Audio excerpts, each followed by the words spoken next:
Sequência de atividades 4, aulas 1 e 2, ideias iniciais sobre ângulos e polígonos. Página 97, exercício 1. Desenhe e defina de forma resumida os ângulos indicados abaixo. Então, primeiro o ângulo agudo. O ângulo agudo é um ângulo menor do que 90 graus, então vai ter que desenhar um ângulo menor do que 90 graus. Ângulo reto é um ângulo de 90 graus, que mede exatamente 90 graus. Então, aqui é um ângulo reto. Ângulo obtuso é um ângulo maior do que 90 graus. No caso aqui, um ângulo de 145. Na 97. O que você entende por A, ângulos complementares? Então, dois ângulos são complementares quando a soma de suas medidas for igual a 90 graus. Então, aqui.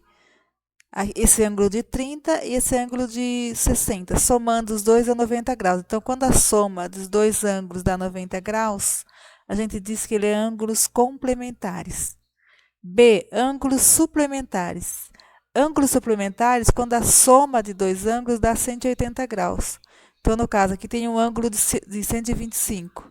Para completar 180, falta 55. Então, 55 e 125 são ângulos suplementares. Ângulos opostos pelo vértice são ângulos congruentes. Ângulos congruentes quer dizer, são ângulos iguais, formados pelo ponto de encontro entre duas semirretas.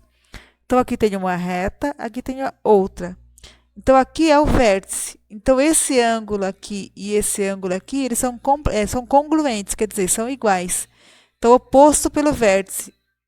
Os dois são opostos e são congruentes. Página 98, exercício 3. Como você já sabe, todo triângulo possui três lados e três ângulos. Com relação aos ângulos, teremos três tipos de triângulos. Primeiro, o acutângulo, o obtusângulo e o retângulo. Como você diferencia cada um deles? Explique resumidamente. Então, um triângulo acutângulo é aquele que possui todos os ângulos agudos, ou seja, todos os ângulos menores que 90 graus. Esse, por exemplo. Todos os ângulos do triângulo é menor do que 90, então ele é chamado de acutângulo. Triângulo obtusângulo é aquele que possui um ângulo obtuso, ou seja, maior do que 90 graus. Então, esse triângulo aqui, ele tem um ângulo maior do que 90 graus. Todo triângulo que tem um ângulo maior do que 90 graus é classificado como obtusângulo. Triângulo retângulo é aquele triângulo que tem um ângulo de 90 graus. Então, se ele tiver um ângulo reto, um ângulo de 90 graus, é classificado como triângulo retângulo.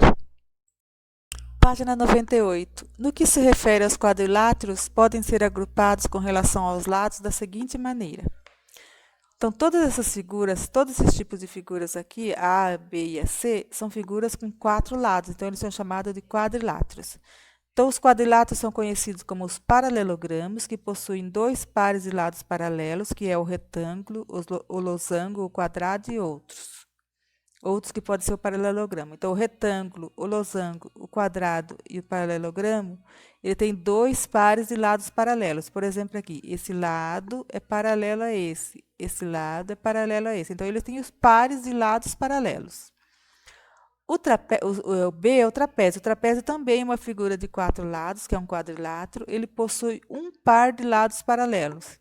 Então, esse trapézio aqui, esse lado é paralelo a esse. Aqui nesse, esse lado é paralelo a esse. Esse lado é paralelo a esse. Então, os trapézios eles são conhecidos como escaleno, como retângulo e como isósceles. O trapézio escaleno é esse trapézio que os ângulos são diferentes. Esse trapézio aqui, quando tem o ângulo de 90 graus, é chamado de 90 graus, ele é chamado de trapézio retângulo. E quando tem dois lados iguais, dois ângulos iguais, eles são chamados de trapézio isósceles. Os trapezoides não possuem pares de lados paralelos. Então, esses aqui também são trapézios, só que os lados, as bases, não são paralelos, não tem nenhum lados paralelos. Então, eles são chamados de trapezoides. 4. Com relação aos ângulos, como você agrupa esses quadriláteros? Ou seja, como separar esses quadriláteros considerando seus ângulos internos? Então, se eu considerar o ângulo, como que eu posso separar esses quadriláteros? Então, os paralelogramos, ele vai ter dois tipos de classificação aqui. São aqueles que têm quatro ângulos retos. Então, por exemplo, o retângulo, e o quadrado, eles têm 4 ângulos de 90 graus. Então, 4 ângulos retos. Então, eles estão no mesmo critério aqui. Ou posso também de 2 ângulos agudos e 2 ângulos obtusos. Então, o losango tem 2 ângulos agudos, esse ângulo aqui, esse aqui é agudo, e esse são obtusos. Também o paralelogramo, esse ângulo e esse ângulo é agudo, esses dois aqui são obtusos. O trapézio tem 2 ângulos retos. Então, esse que tem 2 ângulos retos é chamado de retângulo. 2 ângulos agudos e 2 ângulos obtusos são o escaleno e isósceles. Então, esse aqui e esse aqui, eles têm 2 ângulos agudos e 2 ângulos obtusos. E o trapezoides, eles têm os 4 ângulos diferentes.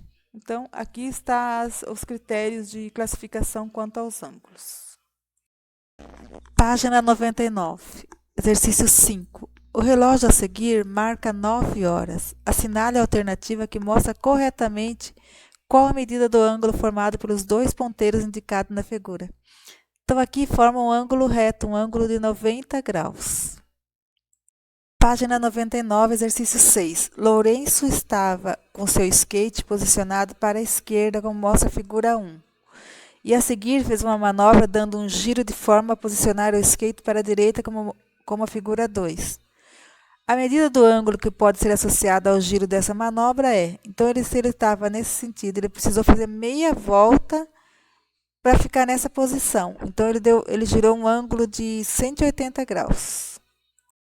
Página 99, exercício 7. A imagem apresentada a seguir é uma representação da tela quadrada intitulada O Peixe, de Marcos Pinto, que foi colocada em uma parede para exposição e fixada nos pontos A e B.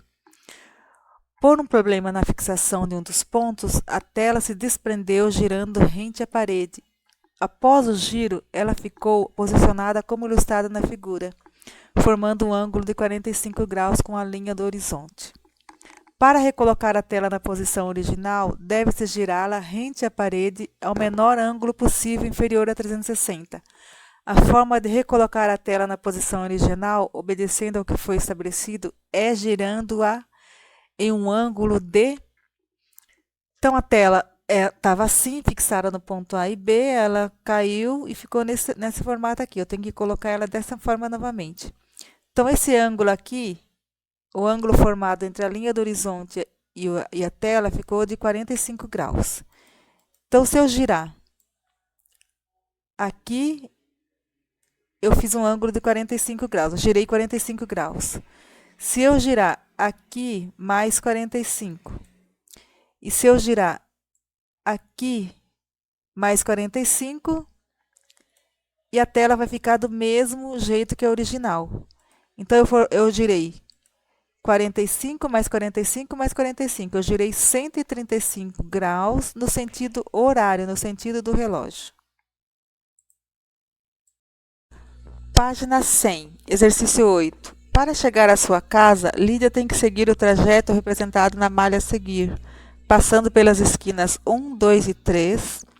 Para fazer isso, você pode acionar 3 comandos: avançar, indicando o número de lados do quadradinho, virar à direita e virar à esquerda. Indique a sequência de comandos que Lídia precisará fazer para chegar à sua casa. Então, ela está aqui, onde está o carro. Ela tem que seguir pela rua, passando por essas esquinas, até chegar à sua casa. Obrigatoriamente passando pelas esquinas. Só posso fazer 3 comandos, que é avançar, indicando o número de quadradinhos, virar à direita e virar à esquerda. Então, se ela está aqui, o primeiro comando, 1, 2, 3, tem 4 quadradinhos até chegar à esquina. Então, o primeiro comando é avançar 4 e virar para a esquerda. Avançou 4 e virar para a esquerda. Segundo comando, 1, 2, 3, 4. Avançar 4 e virar para a direita. Terceiro comando, 1, 2, 3, 4. Avançar 4 e virar para a esquerda. E o último comando, avançar 3. Pronto. Se Lídia não precisasse passar obrigatoriamente pelas esquinas 1, 2 e 3, teria outro trajeto mais curto? Indique outro caminho, mesmo que não seja o curto, para ela chegar à sua casa. Todos os trajetos devem passar por lados dos quadradinhos, nunca pela diagonal. Então, o segundo trajeto poderia ser esse aqui. Aliás, se ela não precisar passar pelas esquinas, ela poderia passar aqui, ó, esse trajeto em vermelho aqui, que é a primeira opção. Avançar 7 e virar à direita, e avançar 8. Ou ela poderia seguir esse trajeto verde aqui. Avançar 8, virar à esquerda e avançar 7. Página 100, exercício 9. Qual a medida dos dois ângulos formados pelos ponteiros de um relógio às 8 horas? Então, às 8 horas, qual é a medida desse ângulo e desse ângulo aqui? Então, uma circunferência tem 360 graus. Se eu dividir o relógio em partes iguais, vão ser 12 partes a cada 5 minutos. Então, se eu dividir de 5 minutos em 5 minutos, vai dar 12 partes. 360 dividido por 12 vai dar 30 graus. Então, cada 5 minutos equivale a 30 graus. Às 8 horas vai ter 5, 10, 15, 20. Tem 20 minutos. Então, vai ser 30 mais 30, 60, mais 30, 90, mais 30, 120 graus aqui. 120. Quantos que falta para chegar a 360? Falta 240. Então, o outro ângulo vale 360 e o ângulo aqui vale 120. Página 101, exercício 10. Observe a figura abaixo. Desenhe na malha quadriculada a figura acima, após realizarmos um giro de 90 graus no sentido horário. Então, você vai girar essa figura no sentido horário e vai fazer nesse sentido aqui. Então, virando nesse sentido, vai ficar essa figura aqui.